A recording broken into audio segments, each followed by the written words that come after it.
Hey everyone. So good to be back here. I know we missed last month, so I just wanted to thank all of you for your grace in that. Hey, thanks for coming on. I wanted to thank all of you for your grace in allowing for last month to just be live feed questions via my Instagram story. If you're not already following me on Instagram and you're watching from Facebook, at Doorway to Self is where you can find me. Hey, Robert. Hey, Laura. Thanks for coming on, guys. Really appreciate you being here. Hi, thanks for being on here. So welcome to June's live psychic Q&A. This is something that I host every month, or try to. Last month we skipped just because I was in the height of grad school work. This semester has been crazy, so thank you so much for putting up with that schedule. I really appreciate it. In the meantime, here we are, and so I'm going to get started.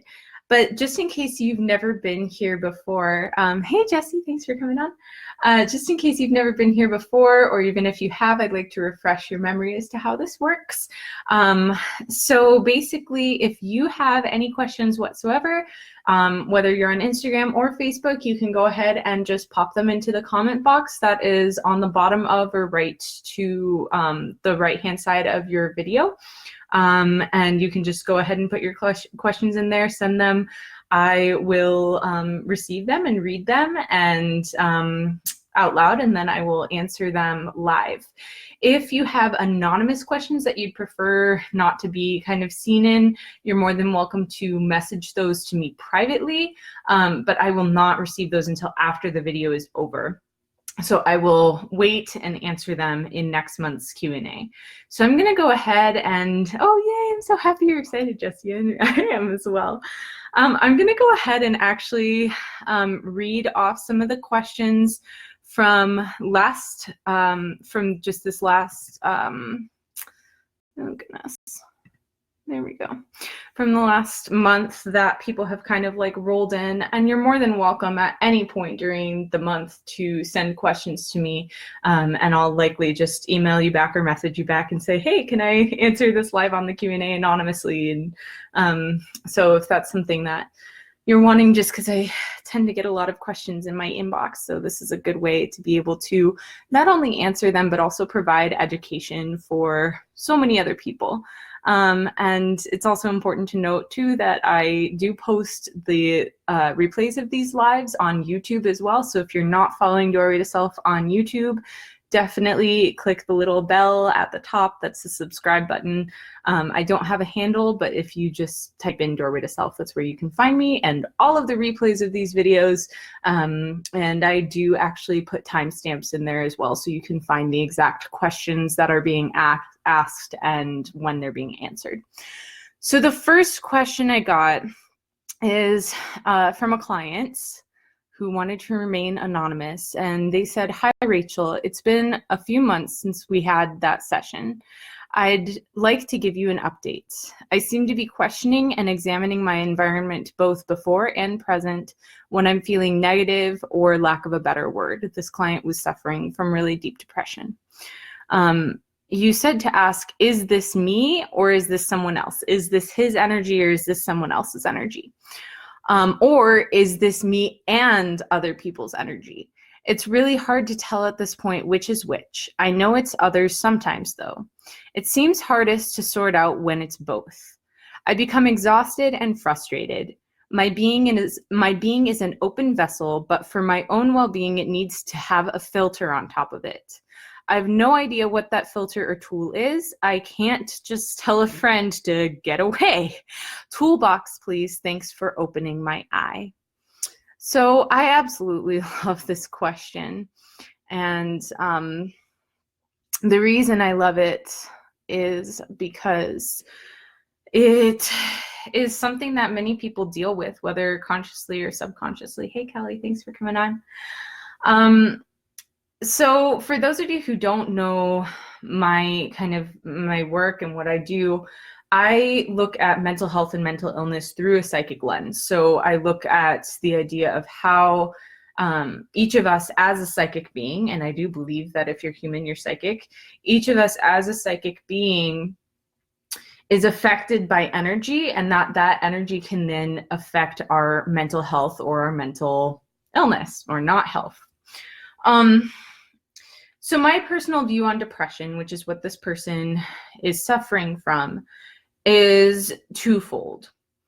One is this idea of what we call soul loss. So it's the idea that, hey Michelle, thanks for coming on.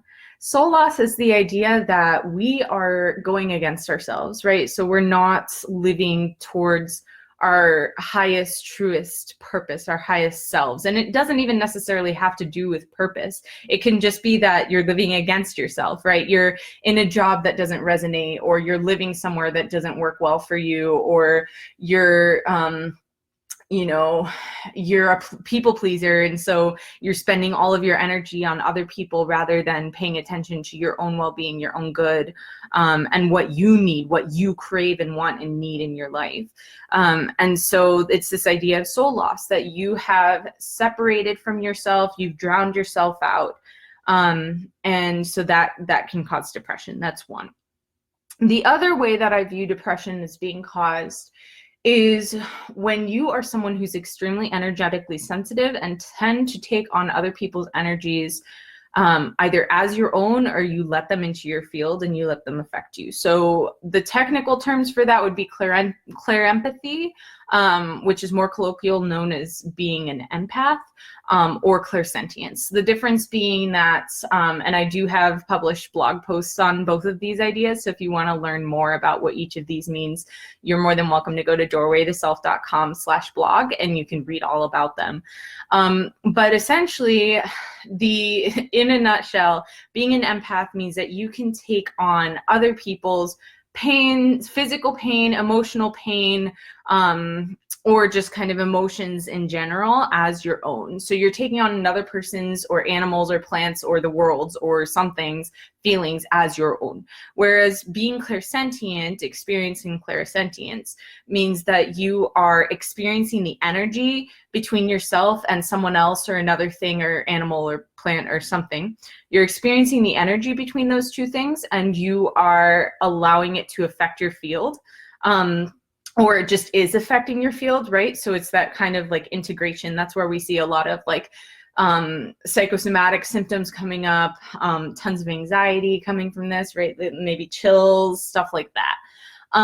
So when you are clairsentient or clairempathic, if you allow yourself to take on all of these energies that aren't yours, the analogy that I like to use a lot is a cup, right? So you have a cup of water, and actually I can use my cup right here. I have my cup of water, and water is filled up to about this line. You might be able to see it kind of like wavering in your video. So the question I like to ask is, what is happening in this top portion of the glass? What's filling it? And the answer is air, right? So it's not nothing. There's not nothing filling the rest of the glass. It's air. So if you imagine yourself as this cup full of water, right? And your energy is about where the water line is, that means that someone else's energy is filling the rest of the top of that glass as well. And when we allow, because energy can neither be created nor destroyed, but it can be transformed and transmuted. So energy can leave you, but then something else has to fill its place. Water can leave this glass, but then air needs to fill its space. Your energy can leave your body, but then someone or something else's energy needs to come in. And so a lot of people who I see suffering from depression, it's happening because their bodies are so full of other people's energies that their energy is pushed down and sometimes even pushed out in really severe cases. And that's where we might even see like more psychotic symptoms or diagnoses of schizophrenia, bipolar, things that are more severe. So basically what happens is that mental illness is essentially your body. So here's another analogy. When you think about sickness, right? And I'm seeing questions come on, so I will get to those in a second. So when you when you get sick, right, and you are coughing and you're sneezing and you're having all of these awful reactions, that is actually not the cold. The cold is a foreign body that has come into your body and is making you have those reactions.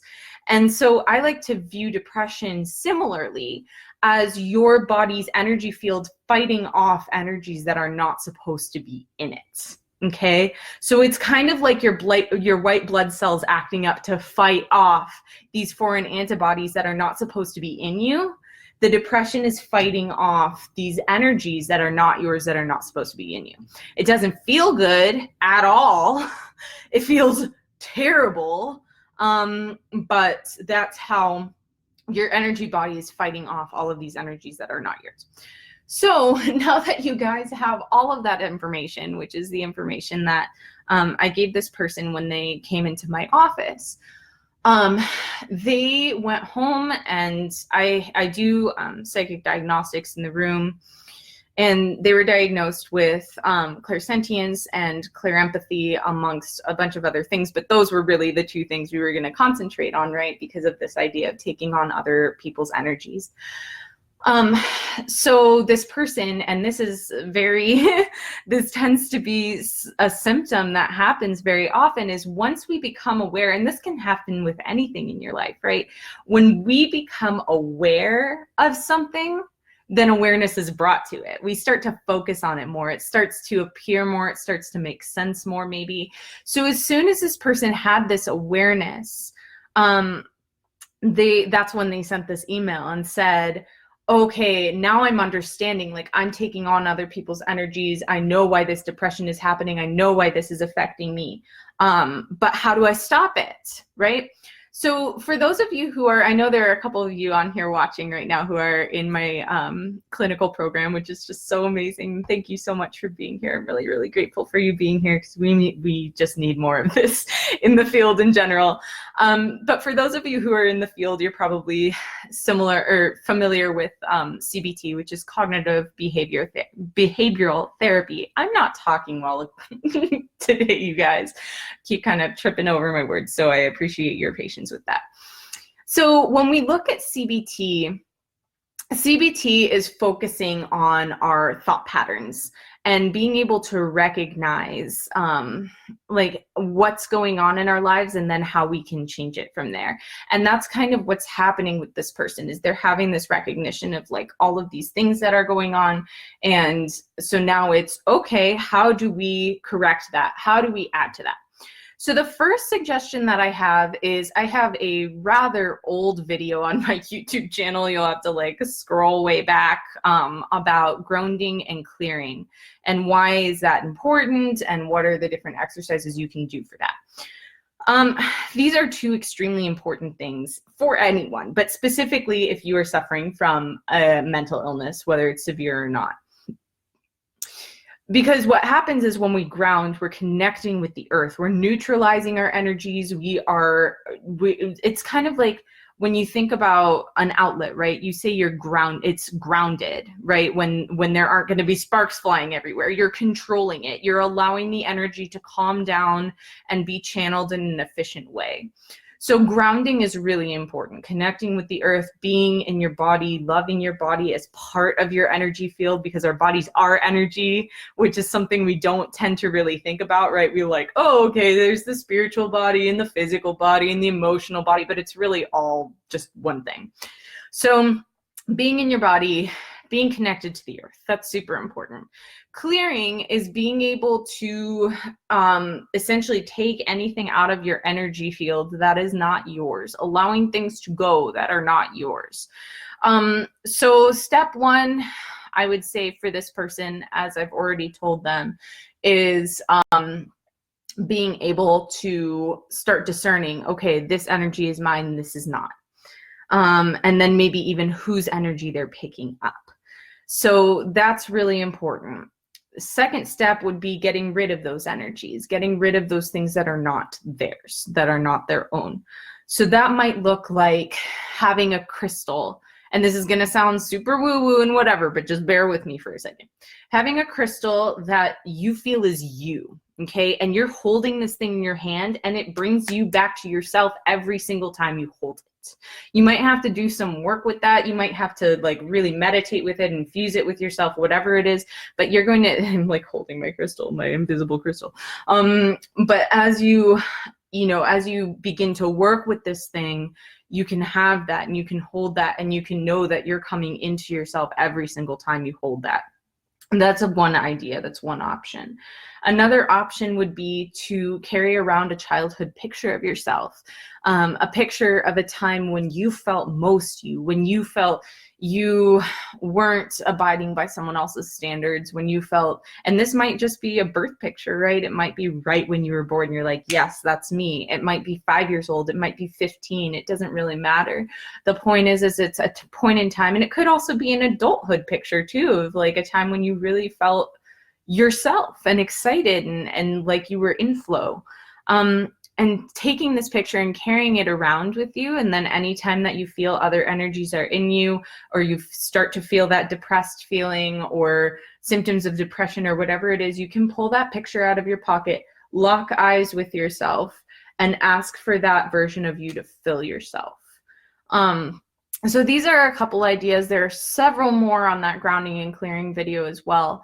And then there are also other tools. So maybe working with another practitioner, maybe getting some energy work done, or sound stuff is amazing, because that vibration is vibrating your cells, right? And which causes transformation. It causes things to be released when things vibrate. So sound healing would be a great option as well.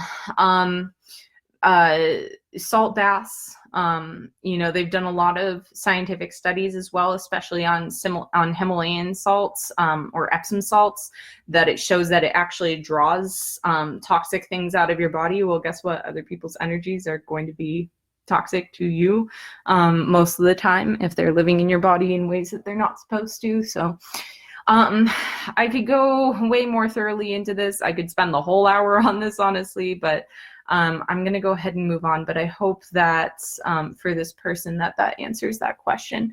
I saw Instagram questions coming in first, so I'm going to go ahead and check those out. So Lane says, hi Lane. I missed the beginning of this live, but are we able to ask questions here during the live? Yes, absolutely. Please do. You're more than welcome to pop a question into the box at any point in time.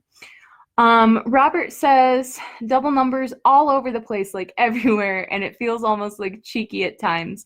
I don't know much about numerology, but I'm hoping you can speak about it, please. So basically, there are two extremely opposing thoughts on double numbers.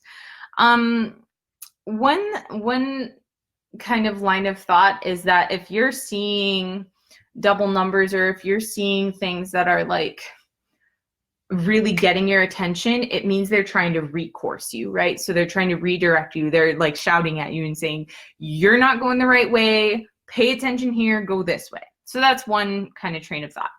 Another is that they're saying, keep going this way. You're going the right direction.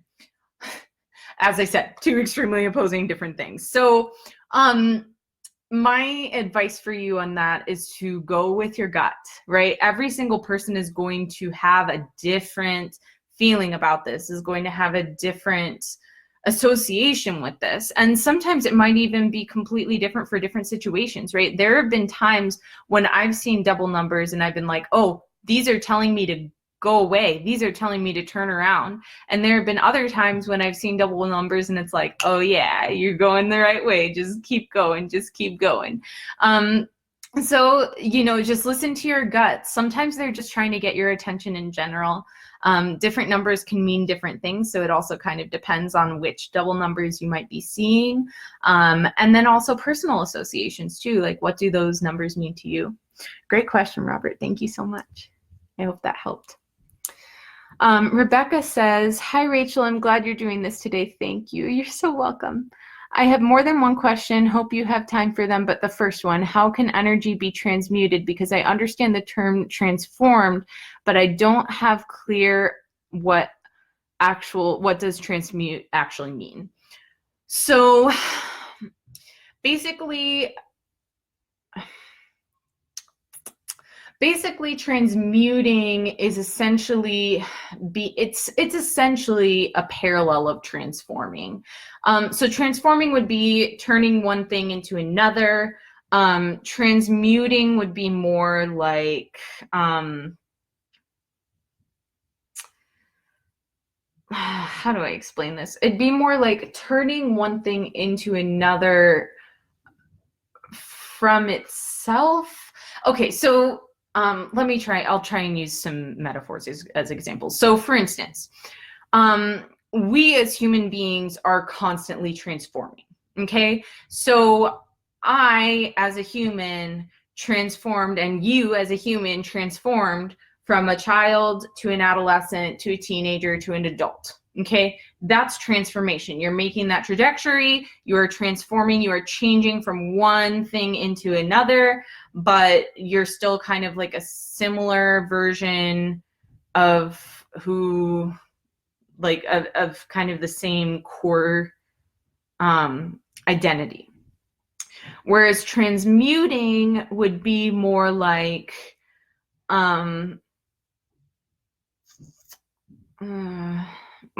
taking paper and putting it into a fire, and the paper turns from paper into ash.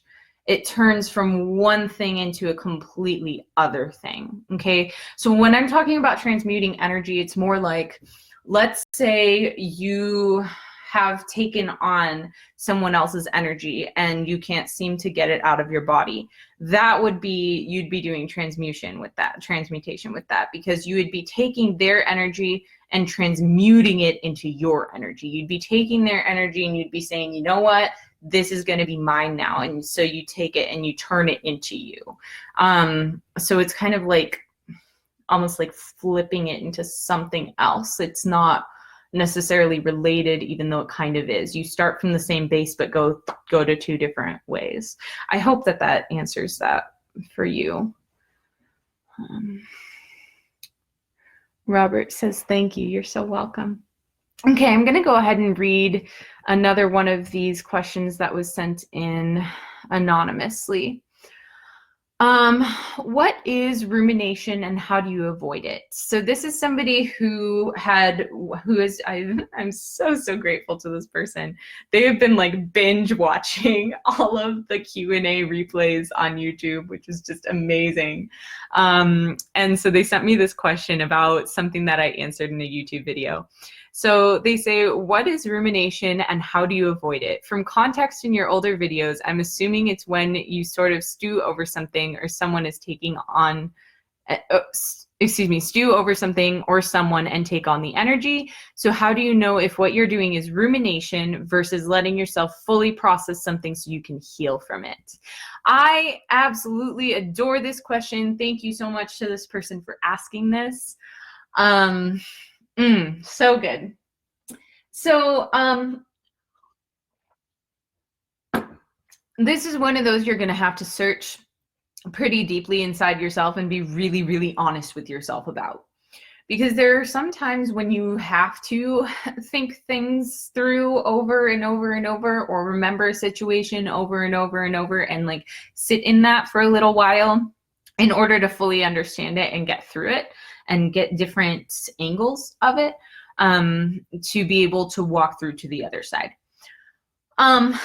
So I would say that the difference between rumination and healing through something is that when you're healing through something, you are getting those different angles. So that's going to be the first tip. The first thing that kind of tips you off is that you're getting a view of all of these different things. Every single time you go into the situation or into the thought, or you think about the person or whatever it is, you get a different understanding of it, and you get a different understanding of yourself and your own actions and your own energies through that process. Whereas rumination would be more like you're stuck. You're stuck there, you're sitting in it, you can't get out. Maybe you've taken on, maybe you've become the energy of that situation. Maybe your own energy has, to use this word, transmuted into the energy of the situation. Instead of embodying yourself. So I think that's a good time to do an energy check on yourself and just be, you know, cognizant of, okay, am I sitting in this because I really need to, because I need to sit in it in order to heal from it? Am I sitting in this because I'm stuck and I don't know what else to do? Am I sitting in this because I know I'm powerful enough to get past it and I'm afraid of what that power might look like on the other side? Am I sitting in this because someone else's will is being imposed over me, and so they're ruminating on the situation and they keep, maybe they're energetically hooked into me or corded to me and they keep pulling me into the situation? If you don't know what energy hooks and cords are, I've answered several questions about that throughout other YouTube videos, so or excuse me, Facebook Lives and Instagram Lives. So those are on YouTube. You can check those out if you don't know what that is. Yeah, it's really good to check yourself for all of those things, and then to check your energy in general. Have I become the energy of this other person or situation or thing, or am I myself? And then doing that grounding and clearing. And if on the other side of that you're still thinking about whatever it is you're thinking about, then it's likely a healing thing rather than a rumination thing. So thank you so much for asking that question. I hope that that is helpful. Hey Raven, thanks for coming on. Hi. Okay, Kelly says, hi, lately I will ask my guides and spirit questions and immediately get confirmation via radio songs, license plates, or I will be thinking about someone and then hear someone else talking about it. Would you interpret this as just a positive confirmation that I am on the right path? Absolutely. So it's really funny. We do this thing as humans where we keep needing affirmation. I think a lot of that is just a societal ingrainment of like, you're not good enough. Who are you to get what you want? Who are you to get answers? You know, whatever. And so we as beings in this society, and specifically in America, but also elsewhere around the globe, you know, we're taught to not believe, right? We're taught like we need physical proof, we need logic, we need all of these things thrown at us to make us feel like, yes, this is the answer, this is the thing. But the energy doesn't necessarily always work that way. And a lot of the time it's a lot more subtle. And so when we keep asking for signs and they appear, like that's a yes. The funny part is that we continue to question that. Like we continue to be like, oh, okay, so I saw this thing and that's a total yes. But then 5 minutes later, we start to be like, well, was that a yes? And like, maybe I need something more, and maybe it's not completely, and maybe I'm making it up, and you know, whatever. So I think, you know, this is also just a really big test for you as well, Kelly, about how much can you just allow yourself to trust that these are signs that are coming in, that that what you're asking for is showing up. So that's a good question. Thanks for asking that. Let's see if anything else has come along. No. So for those of you who are new on, thank you so much for being here. If you have any questions whatsoever, you're more than welcome to pop them in the comment box. I will get to them as soon as I am done with the answer to prior question. And yeah, thanks for being here. So I'll go ahead and just read another question that I got anonymously. On Instagram the other day, you said that the moon is fullest at 4 a.m. EST. What does that mean, and how does it affect my energy? So cool. This is good. So the reason I posted that is because the full moon was the other night. It was Monday, super early in the morning. It was at 4 o'clock in the morning on Monday. And there are several different views about the moon and when the energy is best to work with it and all sorts of stuff. I actually do a workshop on that as well. But what I meant by that essentially is that that is what's called the peak fullness. So there are certain people who believe that within 24 hours of a full moon, that's when the energy is. There are some people who believe 3 days before and 3 days after. There are some people who believe that it's only at that peak point or within an hour on either side of that peak point.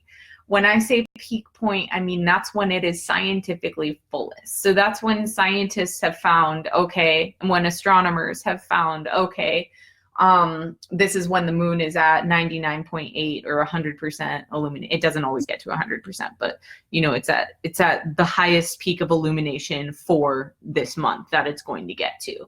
And so that's when the scientists say it is. And so there are certain people who feel, and I used to be one of those, oh my gosh, you can ask any of my friends from high school or college. It was like, oh my gosh, this moon is fullest at 4 o'clock in the morning. I'd better be out like doing energy work at 4 o'clock in the morning. Let me set my alarm for 3 a.m. and then prepare and go do crazy things in the woods. But since then, I've changed my attitude a lot towards it. And you might find that your attitude is changing towards it as well, depending on your age, depending on whether or not you have kids, depending on what resonates for you most at that point. It might vary month to month. There might be a moon where you're like, I have to be there exactly on the dot for the full peak fullness. And there might be other months where you're like, you know what, I really want to work with it right before the peak fullness or right after. My personal favorite time to work with it is right when it's like growing to full. So like the night before it's at its fullest peak is my favorite personal time to work with it. But that's to me because there's like this growing energy, like you're just like growing and growing and growing, and then there's this huge release after.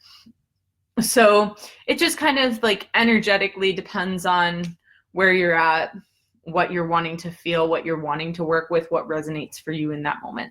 I hope that helps. Hey Luna, thanks for coming on. Rebecca says, okay, yes, your answer made sense so much now, thanks. You're so welcome. After this full moon, I've been hearing random voices in the air like hello or a high-pitched tone when I'm starting to relax or not thinking much. But then I move or get up to try to hear clearer and it goes away. This is a hard question because I'm not even sure what I'm asking, but how could I understand why this is happening? Or maybe I'm just getting more sensible to other, I think you meant sensitive to other energies that are not visible.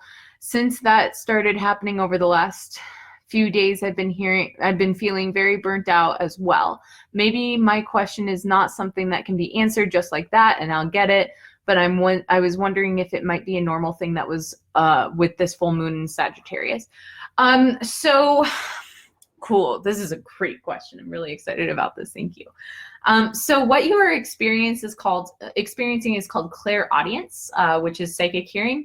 Again, if this is something you want to learn more about, I do have a full blog article about it on my website, doorwaytoself.com/blog, and you can check that out.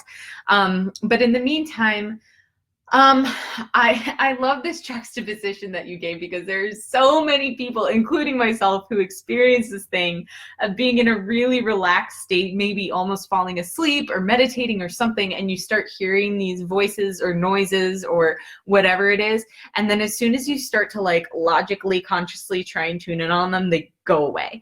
And the reasoning for that is because we're trying to hear, like in that moment, in that flip, when you flip that switch between like trying to intently hear on like what's happening, what are they saying, versus just allowing it to happen, we're flipping from the psychic to the physical. Okay, so our hearing actually tunes in, our physical hearing actually tunes in.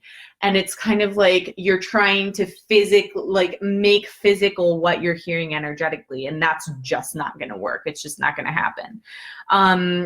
So it's pretty complex, unfortunately. But yeah, that sounds like what's going on is when we're going into those more relaxed, deeper states, our pineal gland is more open, right? That's our energy center of like being able to activate those psychic senses. And so your subconscious mind is more activated. Your guard is a little bit more down, whatever. And so those things, you're going to be experiencing those things more often in that state rather than in a full-blown waking state. Unless you're somebody who is extremely clairaudient and just like really sensitive to that and you hear things all the time.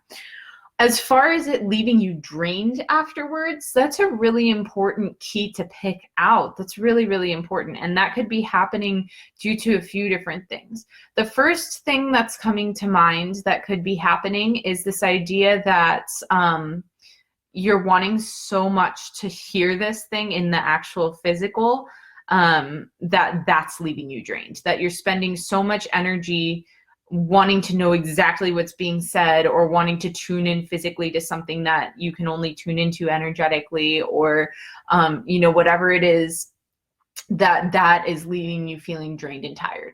The other thing that's possible, I'm not going to sugarcoat it, is that there are kind of more like lower vibrational, maybe even dangerous entities that are in your sphere that are coming in and trying to give you messages and draining your energy.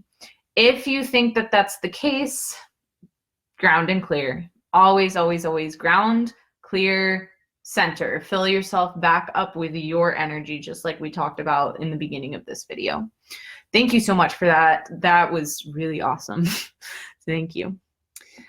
Let's check Instagram. Okay, cool. Hey, Michelle. Michelle says, how do you deal with codependent family members and parents that you can't just eliminate from your life? Wow, that's really good. That's a good question. It's a lot of people really like that question. Oh my gosh, for those of you on Instagram, the like smileys on Facebook and hearts and all that stuff were just like flying everywhere. Hey Ryan, thanks for coming on. Hey Sade. Oh, Sade. Sorry, I don't have my glasses on, so sometimes it's hard for me to read. Well, hi, thanks for coming on. What was I saying? So codependence. So it's interesting, especially when this exists in family members, because it means that we're usually raised that way, right? We're raised and we're taught that, okay, like we're supposed to be enmeshed with this person. We're supposed to give this person our energy. We're supposed to take energy from them. Whatever it is, that's what we're taught. That's how we're raised. And of course, that depends too on how often that person is around, but still. So that's interesting. And then not only that, but also like at a young age, we were talking a little bit earlier about hooking and cording. Like there's also energetically all of those hooks and cords that are happening from a young age as well. And again, if you don't know what that is, you can go to the Doorway to Self YouTube channel and click through the videos to see where questions about that were asked. Okay, so my first answer to this question is about you, right? Because oftentimes when the idea comes to light of, oh, this is a codependent relationship, when that idea comes to light, it's automatically like we want to control the other person. It's this automatic want of like, how can I get them to stop, right? How can I help them to see that this is not healthy? How can I help them to see that this is not okay?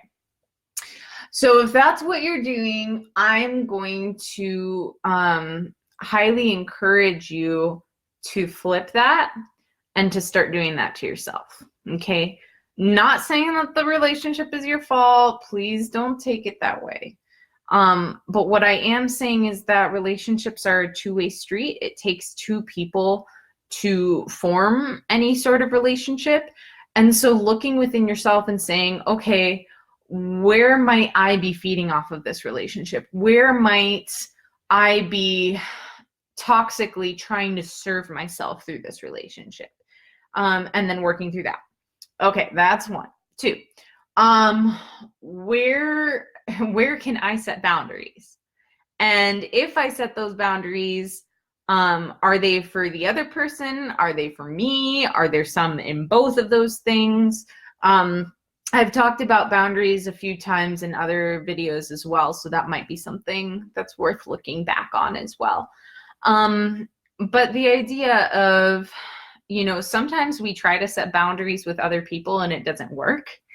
And usually it doesn't work because there's something within us that is still allowing, that is still wanting some to kind of bait for some reason. So, I mean, I'll give you guys an example. A friend of mine, not too long ago, cut off her ex of like a long time. She cut off her ex and she said, please don't contact me at all whatsoever anymore. I'm done. I've given you chances. I've set boundaries with you before and you've still broken them. And so I'm done. I am cutting you off. Oh no, Instagram, come back. Come back. Shoot. There we go. Sorry, Instagram. We're back. Okay. Anywho, so she completely cut her ex off and he still texted her. Like maybe, I think she cut him off like in November and he sent her maybe like 10 texts since then, even though she wasn't responding to him. And I said, well, why? I eventually said, why do you think he keeps texting you? And she said, this is going to sound really sick, but there's a part of me that kind of wouldn't know what to do if he didn't text me. Like there's a part of me that kind of wants him to still, so that I still feel wanted, or, like there's something that some part of me that won't feel wanted, or that will feel like there's something wrong with me, or that I'm not desirable anymore, or something like that if he doesn't stop texting me. And I was pretty shocked when she said that. I was not expecting her to like have made that realization or anything like that.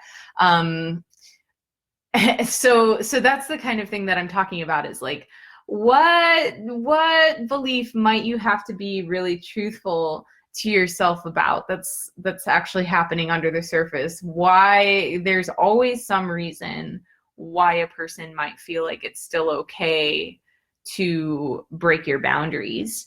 And it might not necessarily even have to do with them either. It might not just be with their relationship. It might be that your innate belief is that you are supposed to be here for other people and you're a people pleaser, and like, who would you be without being a people pleaser? And this person is an energy sucker, and so they need a lot of help, right? They play the victim card all the time.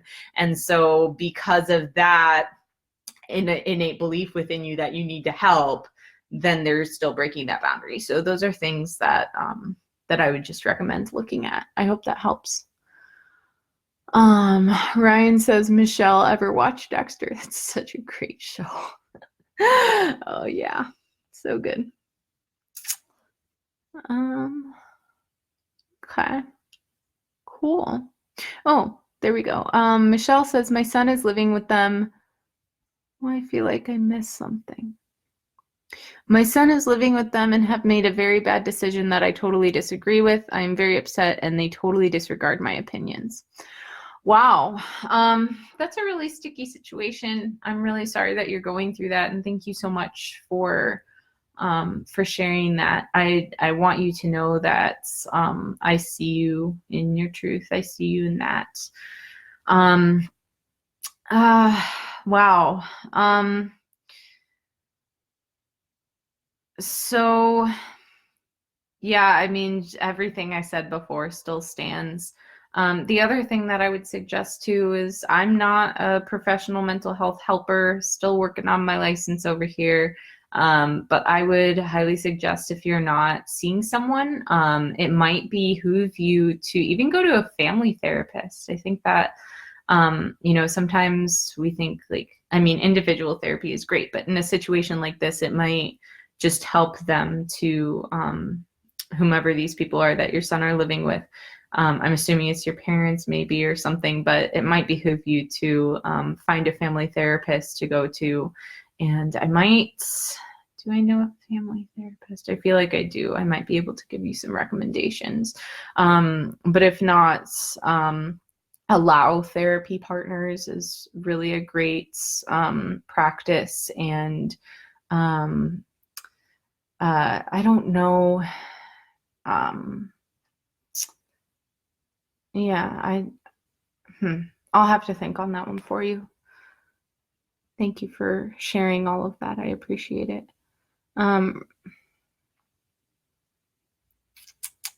Michelle, the degree a therapist would have that specializes in therapy would be considered an MMFT. Yeah, it'd be an LMFT. Yeah, a licensed marriage and family therapist. Thanks for sharing that, Ryan. I really appreciate that.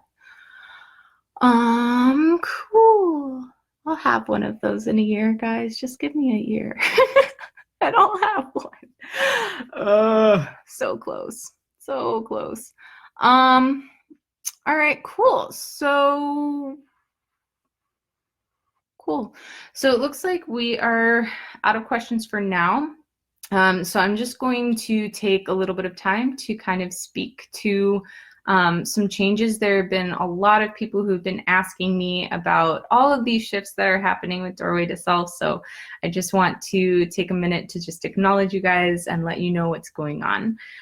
So the next step in my schooling is huge. I'm actually going to be starting my internship. I'm really, really excited about it. I'll be doing 25 hours a week in inpatient and potentially outpatient at an addiction facility, which is just like a dream. Really, really excited about it. So yeah, because of that, I am actually stopping all of my regular services that I've been offering for the last 3 years, which is huge. That's a really big change, but it feels right, and I feel really ready for it. And I will instead be offering, I already am offering, a new program called the Journey Program, which you can learn more about at doorwaytoself.com/services. And yeah, I'm really excited about it. It's long-term. I'm only taking on 4 people, and 3 of those spots are filled already. So what? This is crazy.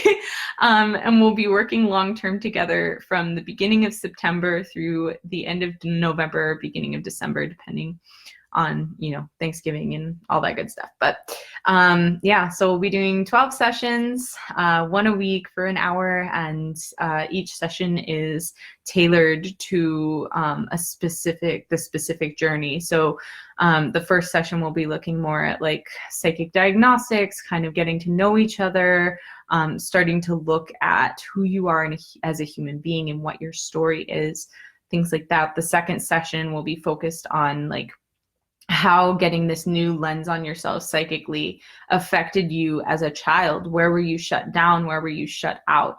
And being able to do some inner child healing and inner child work. Session 3 is that same thing, but as an adult, and how can you bring healing and love and understanding and compassion to your adult self. And then we'll be doing so much more from there. We'll do a session on the elements and how to bring the elements into your practice, as just personally, into your personal at-home practice, how to find them in your body and outside of your body, and how to connect with them, and understanding the energetic underlying factors, how to be able to view things as living rather than as just objects that we can use. If you want to learn more about that concept too, and you haven't already listened, I was just featured on the Goddess Ceremony podcast, which was just so thrilling and really amazing to record with Cassandra Wilder, who's the creatrix, and she's one of my dearest friends. She's just wonderful. So if you guys want, goddessceremony.com, you can find all of those recordings. They're also on Spotify and iTunes and most podcast apps as well. So I highly encourage you to listen to her all episodes of her podcast as well, no matter what your gender or sex is as well, because they can be really, really helpful. She covers some really cool themes and topics. So anywho, back to my program. So yeah, we'll be delving into that: astrology, numerology, life path, life purpose, boundaries, forming your own boundaries and ethics, formulating how to access your own power and then be able to bring that to the world. I mean, like all sorts of really amazing stuff. So if that's something that you're interested in and you're like, whew, sign me up, or you just want to learn more about it and it just sounds intriguing to you, again, doorwaytoself.com /services. You will find a little button there that will lead you to the page where you can get all of the information. You can apply from there, and then we do a 30-minute consult on the phone, and then we decide if you're the last person to fill that last spot. So it's super exciting. I'm really, really excited to start just honing in and doing that much deeper work with people and helping them to go really deep below the surface and come back out splashing. So yeah. Let's see if there are any other questions. Ryan says, I'm glad you will get training in an addiction treatment facility. I'm guessing residential. Please let me know if you have any questions. Thanks, Ryan. I appreciate that. Yeah, I actually already did what's called my bridging hours, which is during basically it's like 25 intro hours that we have to do over 4 months, and it was just unreal. It was so good. It was so good, and I'm doing a lot of like group therapy stuff as well, where I'm writing the curriculum for it, which is just like it's just really exciting. So yeah, thank you so much for offering that. I appreciate that. Cool. So we have about 10 minutes left. If anybody has any questions, I will wait around for, I don't know, a couple seconds. If nothing comes in, then I might just call it a day and end this a wee early.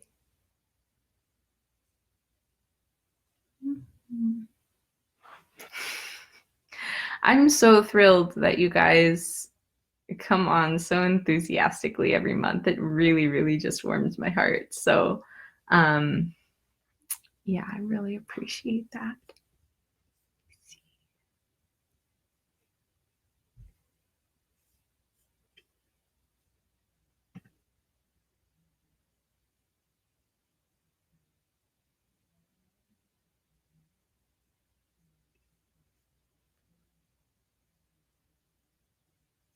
So I think now is probably a good time. Oh, Michelle, I'm seeing your question here. Okay, but real quick, first, I just want to let you guys know, because I think now is a good time to let you know that next month's Q&A, since y'all are so enthusiastic about this, which I just love, is going to be July 18th, which is a Thursday at 7 p.m. So you are welcome to hop on at that point on Facebook or Instagram, and I'll create an event page and send it out in my email list for all of you who are signed up on that. And if you're not signed up for the email list, I do send out a monthly email at the beginning of every month, just kind of letting you know like what energies that month is holding, what special days there might be astrologically, numerologically, energetically, things like that.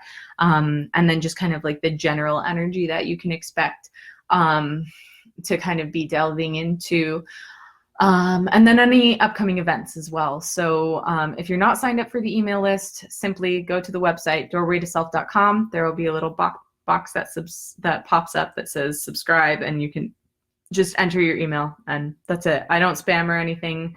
The only time I email is at the beginning of the month, and then also if there is a new article, video, or event that has come out or is happening. So that's all. Michelle says, do you have any recommendations on how to be able to remember messages that you are getting through dreams? So the very first thing I would say for that is to start writing your dreams down, like immediately. Don't look at your phone. Don't turn the light on.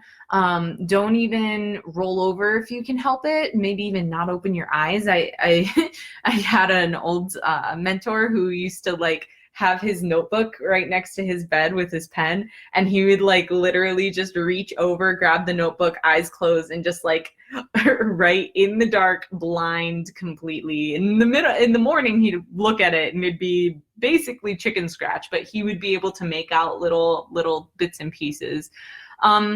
If you're someone who dreams and then wakes up and immediately forgets everything, I guess my suggestion would be, well, actually very simply, before you go to bed, setting the intention and asking that you're able to remember your dreams can actually, believe it or not, do wonders. I know that sounds really, really simple and maybe cheesy, but it works for a lot of people.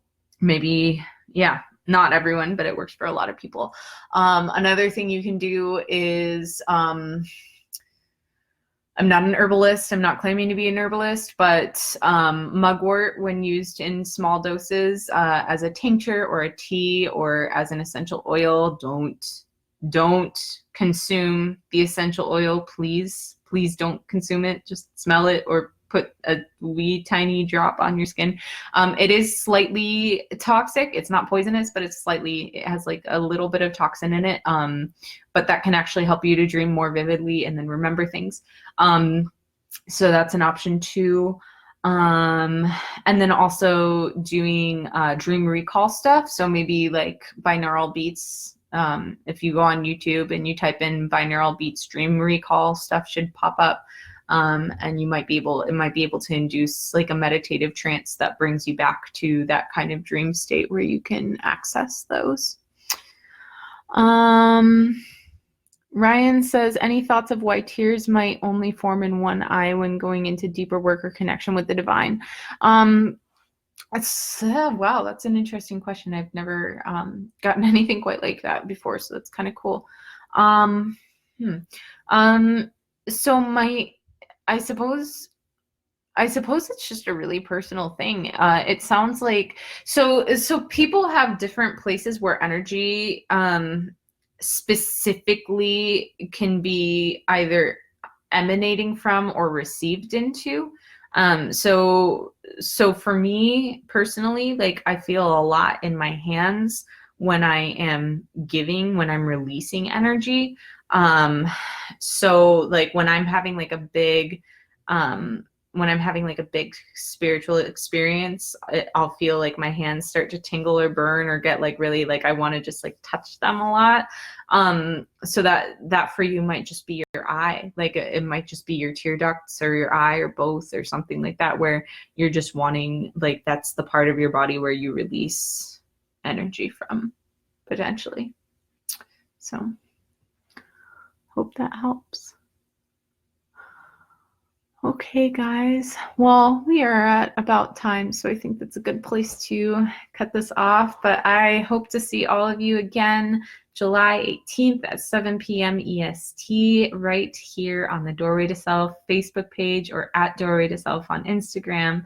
Thank you so much to every single one of you for sharing your incredible questions and insights and comments and stories. It's just a pleasure to be able to witness each of you and also hold space for these questions that we so often want to ask and don't really necessarily have a place to. So it's really an honor of mine to be able to provide that, and a pleasure. It's really a pleasure. Like I love doing this.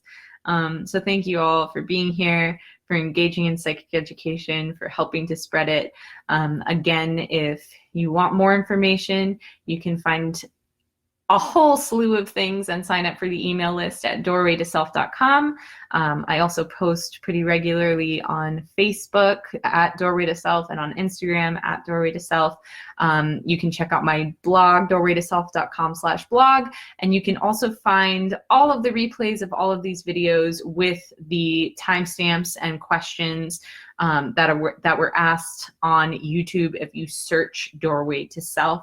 I'll be posting the replay for this video within the next couple of days probably. And in the meantime, have a beautiful, beautiful solstice, which is this Friday.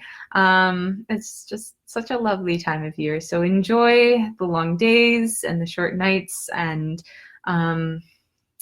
know that you are you. and that's awesome. And if you're not you, you deserve to be you. That's all. Yeah. Have a good night, guys. I'll see you in a month.